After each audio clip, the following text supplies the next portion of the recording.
ಹೃದಯಾಘಾತಕ್ಕೆ ಉಪ್ಪು ಸಕ್ಕರೆ ಕಾರಣವಾಯ್ತಾ ಅನ್ನುವಂತ ಪ್ರಶ್ನೆಗಳು ಇದೀಗ ಮುನ್ನೆಲೆಗೆ ಬರ್ತಾ ಇದೆ.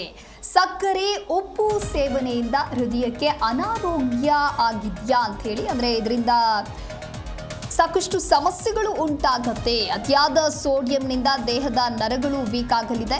ತಜ್ಞ ವೈದ್ಯರ ವರದಿಯಲ್ಲಿ ಈ ರೀತಿಯಾಗಿ ಕರಾಳ ಸತ್ಯ ಬಯಲಾಗಿದೆ.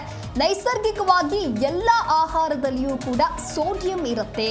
ಅತಿಯಾದ ಉಪ್ಪು ಸಕ್ಕರೆ ಸೇವನೆಯಿಂದ ಹೃದಯಾಘಾತ ಪ್ರಕರಣಗಳು ಹೆಚ್ಚಾಗ್ತಾ ಇದೆ.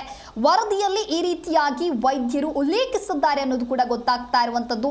ಸಕ್ಕರೆ ಉಪ್ಪು ಸೇವನೆಯಿಂದ ಹೃದಯಕ್ಕೆ ಅನಾರೋಗ್ಯ ಉಂಟಾಗುತ್ತೆ. ಹಾಗಾಗಿ ಸಕ್ಕರೆ ಉಪ್ಪು ಸೇವನೆಯನ್ನ ಮಾಡೋರು ಅತಿ ಹೆಚ್ಚಾಗಿ ಸೇವನೆಯನ್ನ ಮಾಡಬೇಕಾಗಿರೋರು ಎಚ್ಚರವನ್ನ ವಹಿಸಬೇಕಾಗತ್ತೆ. ಈ ಕುರಿತಂತೆ ಮತ್ತಷ್ಟು ಮಾಹಿತಿಯನ್ನ ನೀಡಲಿದ್ದಾರೆ ನಮ್ಮ ಪ್ರತಿನಿಧಿ ಭವ್ಯ ದೂರವಾಣಿ ಸಂಪರ್ಕದಲ್ಲಿ. ಭವ್ಯ, ಇನ್ನು ಅತಿಯಾದ ಸೋಡಿಯಂನಿಂದ ದೇಹದ ನರಗಳು ವೀಕ್ ಆಗತ್ತೆ.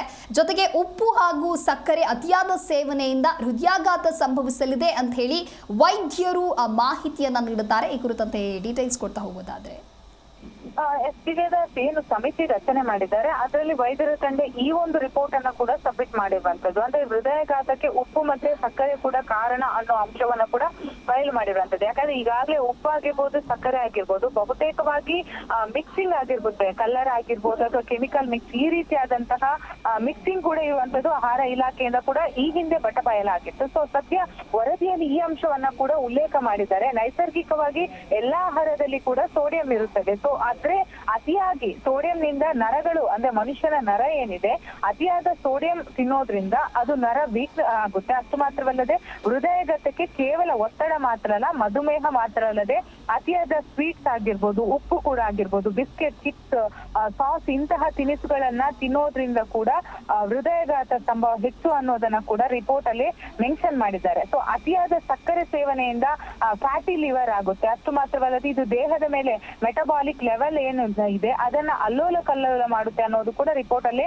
ಮೆನ್ಷನ್ ಮಾಡುತ್ತಾರೆ. ಸೊ ಅದು ಮಾತ್ರವಲ್ಲದೆ ಕಾರ್ಡಿಯಾಲಜಿ ಡಿಸೀಸ್ ಕೂಡ ಉಂಟಾಗುತ್ತೆ. ಸೊ ಇದರಿಂದ ಪ್ರತಿದಿನ 10% ಕ್ಯಾಲರಿಗಿಂತ ಸಕ್ಕರೆಯನ್ನ ಹೆಚ್ಚು ಸೇವಿಸಬಾರ್ದು ಅನ್ನೋದನ್ನ ಕೂಡ ಈಗಾಗಲೇ ಮೆನ್ಷನ್ ಮಾಡಿದ್ದಾರೆ.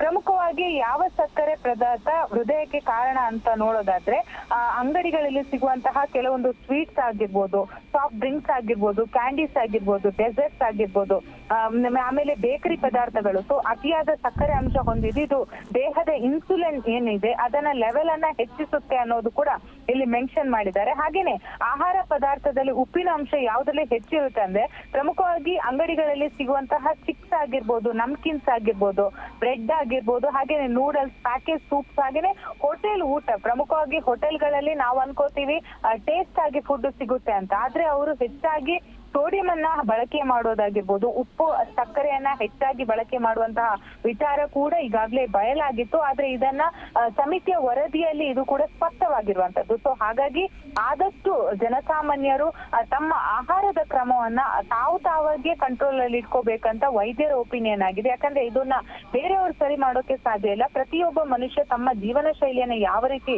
ರೂಪಿಸ್ಬೇಕು ಅನ್ನೋದಕ್ಕೆ ಇದೊಂದು ವೈದ್ಯರ ರಿಪೋರ್ಟೇ ಬೆಸ್ಟ್ ಎಕ್ಸಾಂಪಲ್ ಅಂತ ಹೇಳ್ಬೋದು. ಸೊ ಹೀಗಾಗಿ ಸದ್ಯ ಹೃದಯಾಘಾತ ಯಾವ್ದ್ರಿಂದ ಎಲ್ಲ ಆಗುತ್ತೆ ಅನ್ನೋದಕ್ಕೆ ಈಗಾಗಲೇ ತಜ್ಞರ ಸಮಿತಿ ಏನಿದೆ ಆ ಸಮಿತಿಯಲ್ಲಿ ವೈದ್ಯರು ಈ ಎಲ್ಲ ಅಂಶಗಳನ್ನ ಉಲ್ಲೇಖ ಮಾಡಿದ್ದಾರೆ. ಸೊ ಇದಕ್ಕೆ ಇವತ್ತು ಆರೋಗ್ಯ ಸಚಿವ ದಿನೇಶ್ ಗುಂಡೂರಾವ್ ಯಾವ ರೀತಿಯಾದಂತಹ ಸುತ್ತೋಲೆಯನ್ನು ಹೊರಡ್ತಾರೆ ಅನ್ನೋದು ಕೂಡ ಪ್ರಮುಖವಾಗಿರುವಂತದ್ದು. ದಿವ್ಯದಾಸ್.